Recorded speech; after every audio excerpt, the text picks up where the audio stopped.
Hello ladies and gentlemen, and welcome back to my channel for another Hot Toys Marvel 1/6 scale figure unboxing and review video.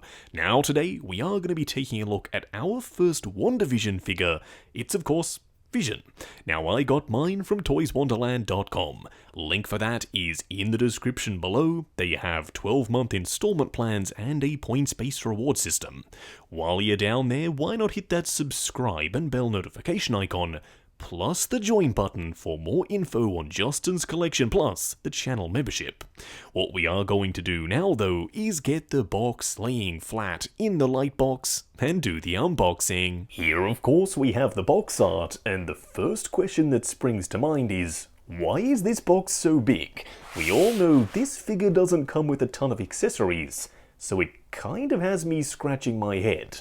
Up front and center we have an image of Paul Bettany as Vision, plus the hex as it splits open to reveal him. WandaVision and Vision down below, his name once again on the side of the box, and then a bunch of rough texture that extends all the way around to the back, where you can see all the warnings, plus an image up top of Westview. Now if you do slide off the top cover, you are treated to some absolutely stunning artwork. The hex once again that's split open to reveal a bunch of TVs, showcasing the various eras of WandaVision. Now up front, we do have Vision himself, and as you can see, there is a bunch of empty space around the figure. So my question still remains, why is this box as large as it is? And I have a sneaking suspicion it's because of one thing. The cardboard backdrop is massive. More on that though a little bit later on. As for Vision himself, I have been pretty darn excited to get this guy in. Now, we do have a Vision from Age of Ultron, and you can bet we'll be doing some side-by-side comparisons a little bit later in the video. First in-hand impressions, though, are relatively positive, except for one thing. What we are going to do now, though, is get all of his accessories laid out in the light box, and take a closer look at everything he comes with. Here we have almost all the parts and pieces. We do still have to look at the diorama backdrop, which we will do in just a second. Now starting off with the display base first, it's the usual Hot Toys hexagonal style base, which I guess is fitting because you do have the hex splitting apart up top to reveal a Vision Mind Stone logo. WandaVision up front plus Vision as his nameplate. Up the top here you do have a dynamic flight pole plus a spring-loaded waist clamp. Do be careful as these tend to dig into the fabric of the suit over time. Lastly, you do have a full array of hands. No, I'm not joking, this is literally it. You don't have any effect pieces, you don't have any accessories to pop on or around the display base's set dressing, you don't even get the director's chair. At the very least, the hands are nicely sculpted with some wrinkling and skin texture and vein work, and they are nicely painted with a subtle metallic flake on the surface. What we are going to do now though is get that diorama backdrop out here. Now the reason I was going on about the size of the box earlier is because if you think about it, the larger the box, the more expensive the shipping fee. Now Hot Toys have decided this time that they are going to pre-assemble these backdrops in the factory. Usually they will include all the pieces flat packed and you'll have to build it yourself. Now do let me know which of the two options you prefer. DIY, build this and save on shipping, or Hot Toys assemble it, and fingers crossed it's perfect right out of the box. Now on the top you do have this very thin clamshell style plastic layer with the hex printed on the front. In the background you do have a piece of cardboard that is nice and thick and sturdy, and then some corner pieces, so fingers crossed this is going to stand up on its own in the display. And don't worry, we will be popping this behind Vision and seeing what he looks like standing in front of it. What we are going to do now though is get Vision himself out here and take a closer look. Here we have him standing straight up and down in the light box, no crazy poses or accessories or anything like that. And for the most part, yeah, I think Hot Toys have delivered on their promise of giving us a new and improved Vision. Starting off with the body, I really like it. The new Vision suit from WandaVision was a lot more padded, it had a lot more intricate detail on the surface, and Hot Toys have captured that beautifully.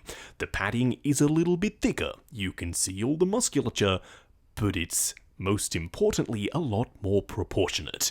It actually looks like a dude in a suit.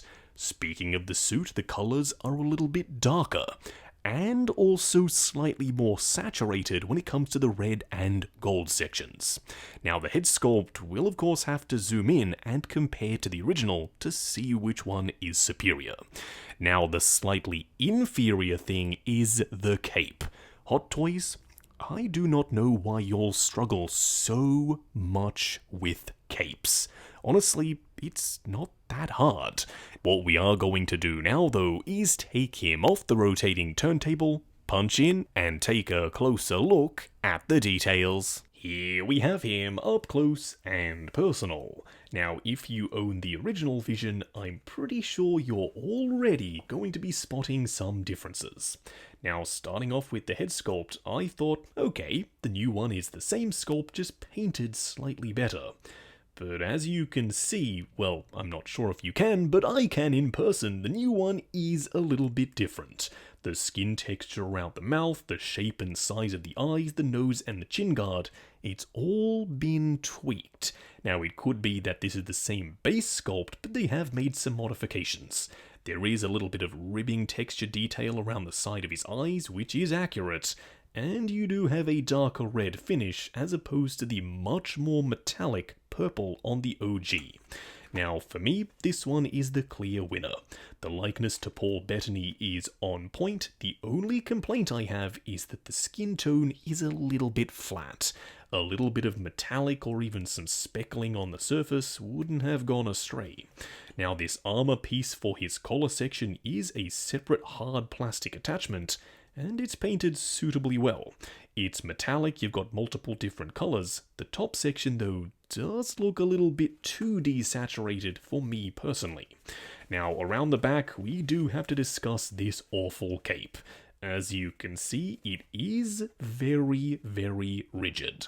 Now, I do like the printing on the surface, but I think because they have printed both sides, it now really doesn't want to bend. Which means when you try and use the wires around the edges, it looks very unnatural.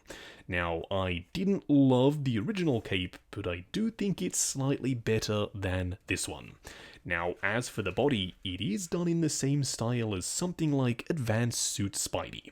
It's padded with that gel-type padding all the way down, which means the musculature is on point, you've got a ton of detail showing through the suit itself, and then the suit on the surface does have a bunch of panel lines and different colors and gradients. You also have his belt up front, and these tiny little O's that come together to make up the texture of the suit. And it is textural, you can actually feel it on the surface. Now the gauntlets are a separate piece as you'd expect, so they can move around, and they are nicely painted in metallic red with some gold that nicely ties everything together. Coming down to the legs, you've got some panel lines that extend all the way down to, oh yes, a split-cut boot design for his ankles. You all know I absolutely love my split-cut boots. They're nicely shaded and weathered, plus you have some texture around the back that is printed on the surface, not sculpted in. Rather peculiar. Underneath you do have some fully sculpted in tread. So far, even though yes, this is the same style of figure, I am still noticing, as I said a moment ago, some differences compared to the OG. Now for a quick side-by-side comparison, here we have the new Vision on the left and the original from Age of Ultron on the right. And as you can see, they are pretty much the exact same height. In saying that though, that doesn't mean they're on the same body. The new one has a slightly shorter neck, bigger and broader shoulders, plus a ton more musculature and tech detail poking out from underneath the suit. Now, they really tried to do that with the original, but they hadn't quite cracked the code just yet. You can see it in certain lighting conditions, but in others the suit just looks very, very flat. It's slightly darker and the red sections are a little bit less saturated than the new one, which is why I prefer the new suit. I also prefer the colour of the skin tone. It's a little bit darker versus the purple metallic.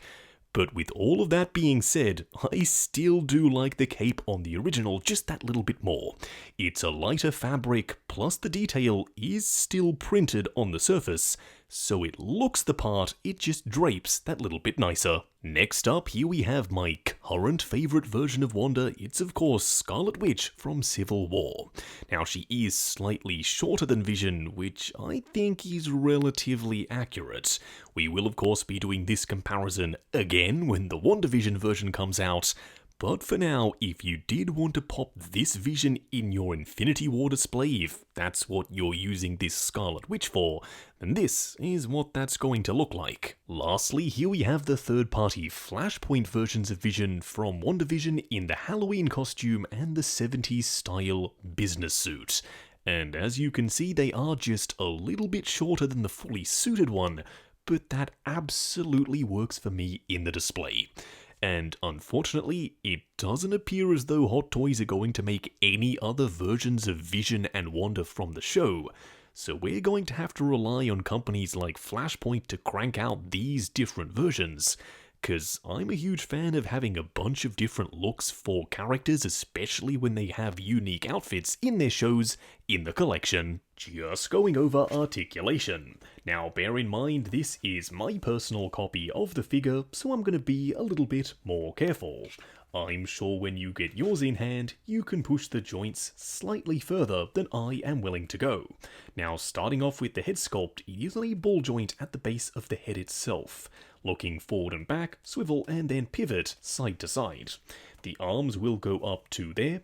They will go forward and back, although there is a little bit of tightness up here at the shoulder.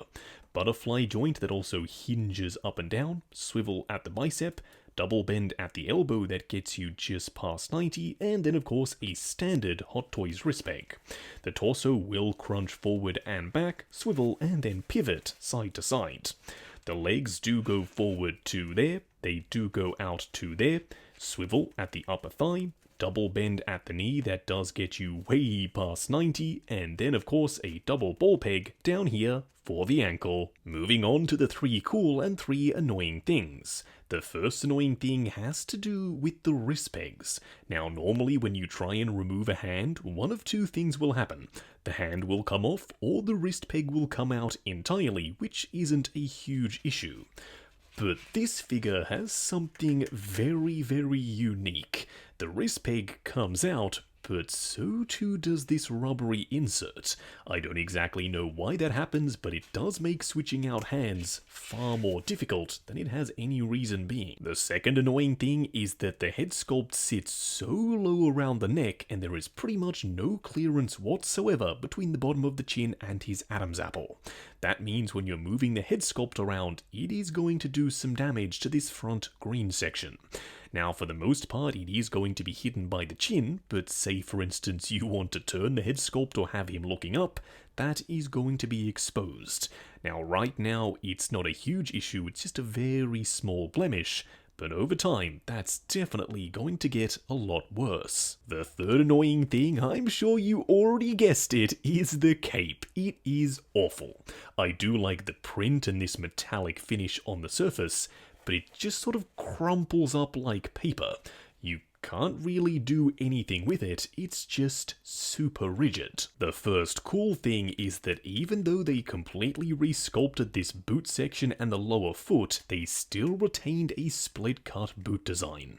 And because the wrinkles continue all the way down, it looks almost entirely seamless. The second cool thing is all of this intricate design work underneath the suit itself. Now, I can't imagine that was easy for Hot Toys to accomplish, but the look is perfect. It's pretty much bang on to how the suit looked in the show. The third cool thing is the diorama backdrop. Now, don't get me wrong, I still would have preferred sculpted plastic over clamshell plastic and cardboard, But there's no denying it, popping it behind Vision, this is 100% a centerpiece for your WandaVision display. Now, I would be more tempted to display Wanda in front of the Hex, but this works really nicely. Just wrapping up on Hot Toys Vision, based off his appearance in WandaVision. Now, going into this, I was really excited. I love the show, I love Paul Bettany as Vision, and this design just speaks to me. Now that we have him in hand, is he actually the new and improved version that he was touted to be? Well, I think he is. But that doesn't mean he's perfect. Starting off with the head sculpt first, it's good, but I don't think it's great. The skin texture is very, very flat. Now, you may be sitting here thinking, Justin, it's a robotic android. There shouldn't really be any skin texture. But I would argue that yes, there should be just a little. It does look slightly flat and lifeless. Now, the same thing can be said for the Mind Stone. If you're not doing an LED light-up effect, at the very least include the beam effect that we are already getting with the upcoming White Vision. I don't know why we didn't get that here, because this guy is very light on accessories. You get a cardboard backdrop, a regular display base, and a few hands. They didn't give you the director's chair, you didn't get a diorama display base, you could have had a couple of translucent hands as though he's phasing through things, or even the little red helicopter from the start of the series. I know Vision didn't really interact with it, but having it could have meant that you could pop it on the display base as a little bit of set dressing. Nevertheless, the figure himself is still very, very good. I love the body, I love the suit, the articulation isn't perfect, but it's more than serviceable. The one big issue for me though, I know, eye roll, is the cape. It's flat, it's lifeless, it's very plasticky. Hot Toys continue to struggle with capes. I am hoping that we do get a custom one from a maker down the line, but for now, just know that you are going to have to work with this cape to get the most out of it. Now, if you have the original Vision, do you go out and sell him immediately to get this new one? I don't know if you should. I still really like the OG. This one, from a body standpoint, is superior, but that original I think had a better cape, and he came with a die-cast Mjolnir. Now, if you don't have a Vision, then yes, very clearly go and get this one. He's going to be cheaper, easier to find, and he's a much more modern release. Now, I got mine from toyswonderland.com. Link for that is in the description below. They have 12-month installment plans and a points-based reward system. While you're down there, why not hit that subscribe and bell notification icon so you're notified as soon as a brand new review goes live on the channel. Also, check out the join button for more info on Justin's collection. Plus, if you like the sound of seeing your name in the end credits of my reviews, like, comment, and subscribe, and we'll catch you in the next video.